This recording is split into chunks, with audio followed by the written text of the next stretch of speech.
هذا عودة ما أخف شوي. هذيك هذا جذور العود. جذور الورد. هذا اخف.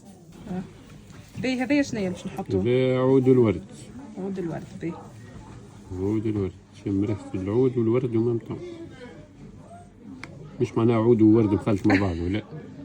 كي تشم القوم تاع العود والورد ومام طعم. عود الورد.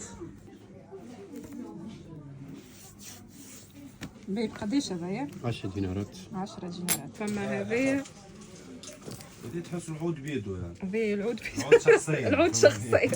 هي قوية. بالحق هذا اللي قدم عود. اي والتولي يستعملوا ديريكت ولا يخلطوا؟ تو ولوا خلطوا فيه بالكول يعملوا فيه بارفان، هو بنته نكتة يستعملوا ديريكت.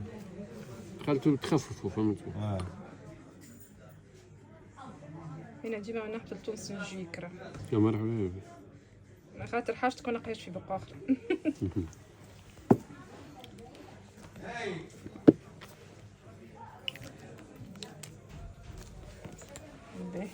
هذوما الاثنين. العطر هو كالدبوزة الصغيرة اللي تسافر معايا من شوارع المدينة العربي وتوصل معايا حتىكش لشوارع ميونخ. هو عود الورد، هو عود الفاني، هو العود، هو عطر العنبر. يسألوني يقولوا لي شنية البارفان اللي تستعمل فيها، نضحك نجبد الدبوزة ونقولهم راهو عطر، ونقعد نفسر لهم ونوسع بالي وبعد نحكي لهم على تونس.